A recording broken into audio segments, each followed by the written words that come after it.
প্রিয় ছাত্রছাত্রীরা, আজকে তোমাদের আলোচনার বিষয় আকাশে সাতটি তারা, কবি জীবনানন্দ দাশেরই লেখা।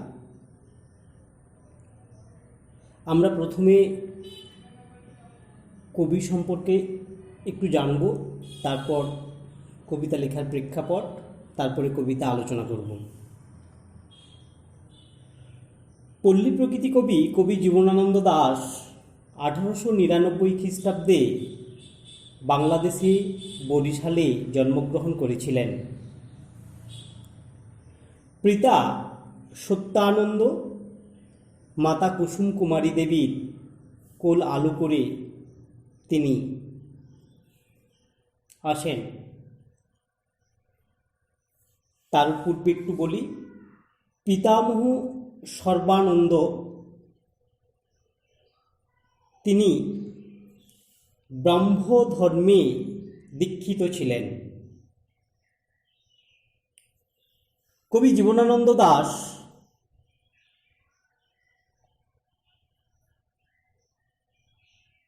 তার লেখা ও সাহিত্যকে আমরা বিভিন্ন ভাবে বা বিশ্লেষণে ভূষিত করতে পারি। কবি আসলে বিংশ শতাব্দীতেই তার লেখা এবং সাহিত্যে পদচারণা, যে কারণে অনেকেই বলেছেন তিনি নাকি বিমূঢ় যুগের বিভ্রান্তকর কবি। আসলে যুগটা ছিল বিমূঢ়, ক্লান্ত, অবসাদগ্রস্ত, যে কারণেই তার বিভিন্ন লেখার মধ্যে যুগ সংকট উপস্থিত হয়েছে। যদি আমরা বোধ কবিতায় দেখি তাহলে দেখতে পাবো সেখানে আলো অন্ধকার যাই মাথার ভিতরে স্বপ্ন নয়, কোনো এক বোধ কাজ করে, স্বপ্ন নয়, শান্তি নয়, ভালোবাসা নয়, হৃদয়ের মাঝে এক বোধ জন্ম লয়। আবার আমরা তারই কবিতার মধ্যে দেখি যে প্রেম চেতনা, অর্থাৎ বনলতা সেন কবিতা যদি আমরা দেখি তাহলে সেখানে দেখতে পাবো, আমি ক্লান্ত প্রাণ এক, চারিদিকে জীবনের সমুদ্র সফেন, আমারে দুদণ্ড শান্তি দিয়েছিল নাটোরের বনলতা সেন। আবার তারই কবিতার মধ্যে ফুটে উঠেছে কাল চেতনা বা পুরাণ। হাজার বছর ধরে আমি পথ হাঁটিতেছি পৃথিবীর পথে, সিংহল সমুদ্র থেকে নিশীথের অন্ধকারে মালয় সাগরে অনেক ঘুরেছি আমি, বিম্বিসার অশোকের ধূসর জগতে। এভাবেই ইতিহাস চেতনাও ধরা পড়েছে প্রকৃতি প্রেমের কথা। প্রেমের কবি, তাই কবিতার মধ্যে দেখা যায় চুল তার অন্ধকার বিদিশার নিশা, মুক্তার সাবস্তির কারুকার্য, যে নাবিক হারায়েছে দিশা। অর্থাৎ কবির মধ্যে একদিকে যেমন বিমূঢ়তা, প্রকৃতি প্রেম, প্রেমের কবিতা, মৃত্যু চেতনা এবং কাল চেতনা ও ধূসরতা একে একে বিভিন্ন কবিতার মধ্যে ফুটে উঠেছে। আমাদের আলোচ্য যে কবিতা, অর্থাৎ বনলতা সেন কাব্যগ্রন্থ নয়, তার একাধিক যে কাব্যগ্রন্থ রয়েছে, অর্থাৎ মহাপৃথিবী, বেলা অবেলা কালবেলা, ধূসর পাণ্ডুলিপি, ঝরা পালক কিংবা রূপসী বাংলা। এই আকাশে সাতটি তারা তিমি যে কবিতাটা, সেই কবিতাটা রূপসী বাংলা কাব্যগ্রন্থের অন্তর্গত। এখানে বাংলার প্রকৃতি চেতনা বিশেষ করে ফুটে উঠেছে। কবি প্রথম জীবনে যখন বরিশালে ছিলেন, তখন সেই বরিশাল অর্থাৎ বাংলার গ্রাম বাংলার যে প্রকৃতি, গ্রাম বাংলার যে কি বলা যায়, বিশেষ এক মধুময় সৌন্দর্য তার হৃদয়কে আলোকিত করেছিল, তারই প্রভাব পড়েছিল এই রূপসী বাংলা কাব্যগ্রন্থে। তারপরে তিনি যখন পড়াশোনার জন্যে কিংবা দীর্ঘ জীবন অতিবাহিত করেছিলেন কলকাতা এই নাগরিক সভ্যতায়, সেখানে দেখেছেন মানুষের মূল্যবোধের অবক্ষয়, দেখেছেন বিংশ শতাব্দীতে কিভাবে আত্মকেন্দ্রিক স্বার্থপর মানুষদের চিন্তাভাবনা চেতনা সমাজকে বিপথে পরিচালিত করেছিল। সেই ভাবনাগুলো কবির বিভিন্ন কবিতার মধ্যেও ফুটে উঠেছে। অর্থাৎ একদিকে প্রকৃতি চেতনা, আর একদিকে বিভ্রান্তকর মানসিকতা।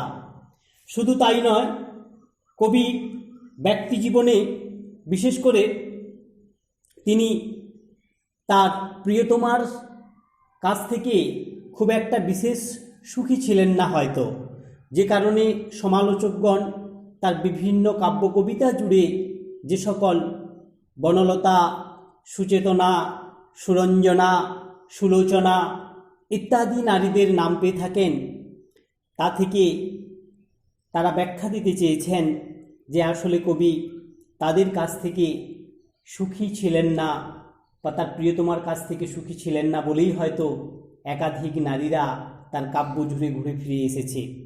অর্থাৎ সময়টা ছিল সংকটময়, সেখানে প্রেম, নারী সমস্তই কিন্তু যেন একটা আর চোখের বিষয় ছিল।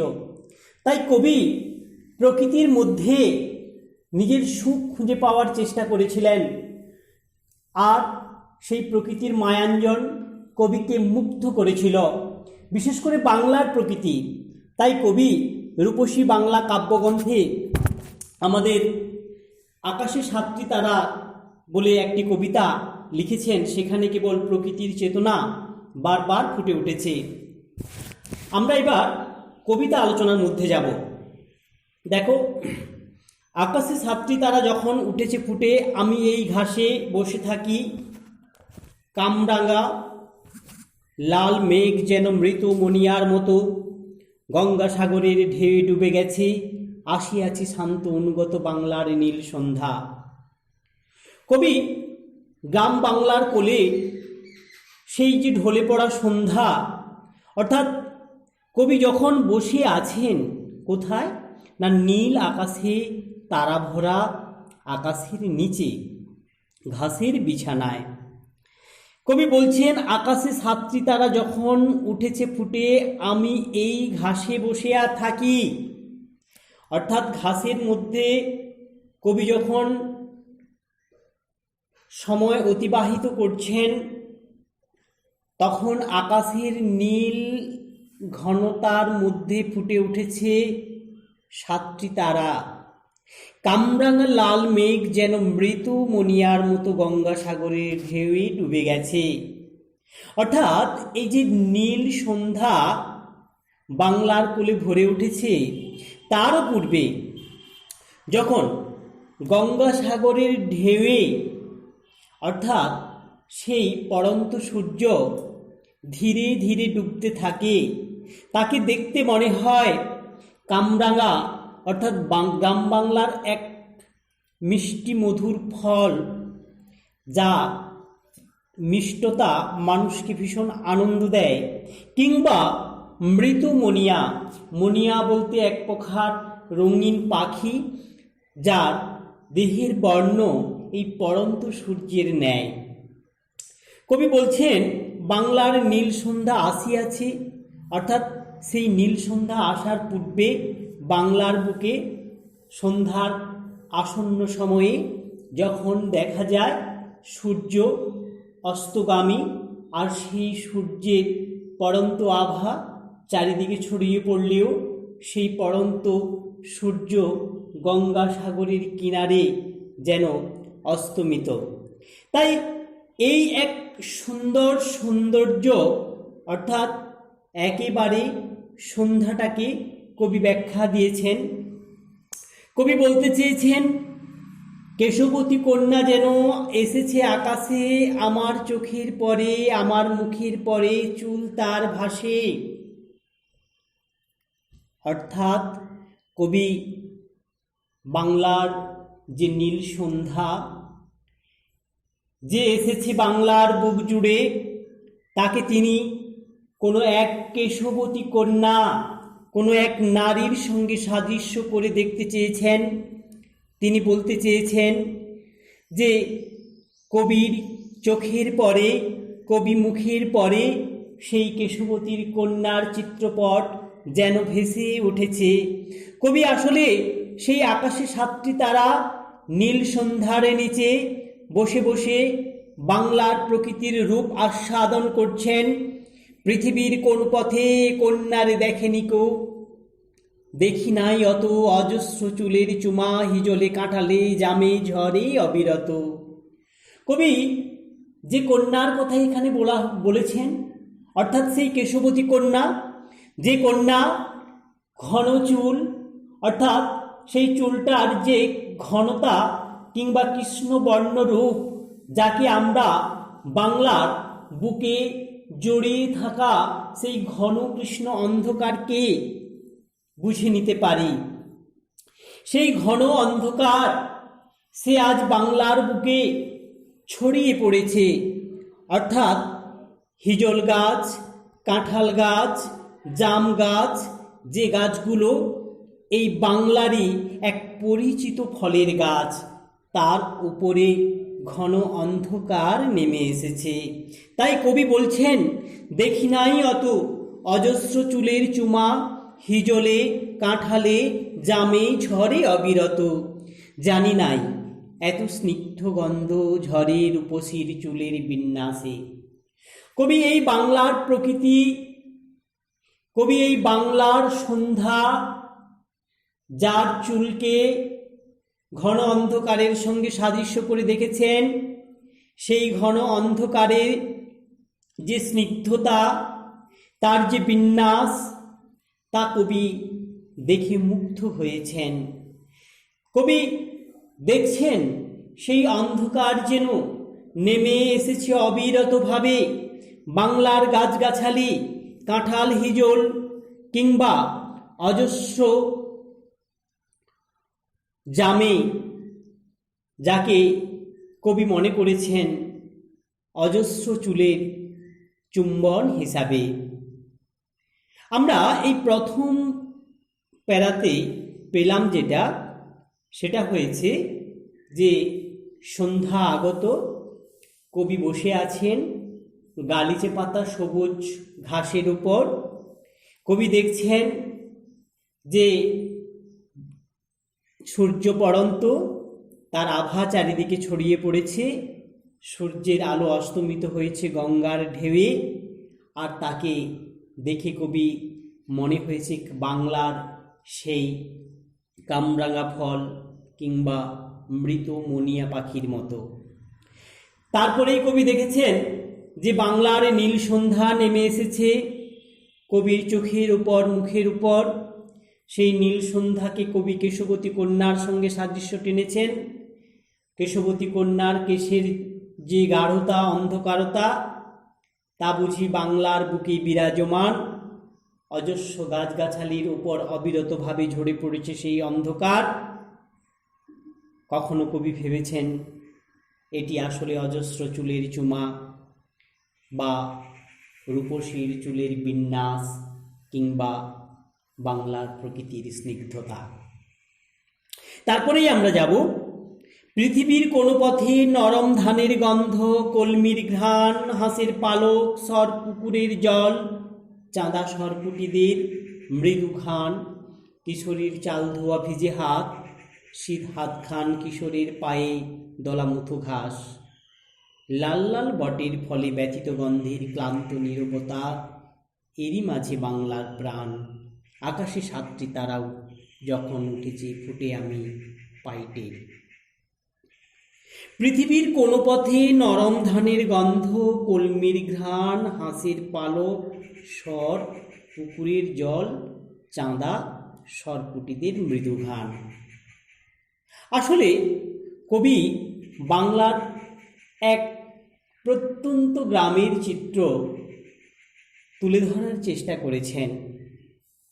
সেখানে দেখা যায় ধানের ক্ষেত্র, বাংলার শাক বিশেষ এক কলমি, কখনো বা হাঁসের পালক, কখনো জলের উপরে ফুটে ওঠা সর, চাঁদা মাছ, সরপুঁটি, তাদেরই মৃদু ঘ্রাণ, কিংবা কিশোরীর চাল ধোয়া ভিজে হাত। অর্থাৎ গ্রাম বাংলার বুকে মা মাসিরা যেভাবে চাল ধোয়েন এবং চাল ধোয়ার পর হাতের উপর এক প্রকার বিশেষ যে গন্ধমাখা আভা জড়িয়ে থাকে, তাকে কবি অনুভব করেছেন। শীত হাত খান, কিশোরের পায়ে দলা মুথো ঘাস। মুথা ঘাস বলতে বোঝানো হয়েছে গ্রাম বাংলায় ফুটে ওঠা বা বেড়ে ওঠা এক প্রকার ঘাস, যা দুরন্ত বালকের পায়ের তলায় সেগুলো মুচড়ে পড়ে বা দুরন্ত বালক সেগুলোকে মারিয়ে দেয়। আসলে এই সমস্ত কিছুই কিন্তু এক গ্রামের সুন্দর চিত্র।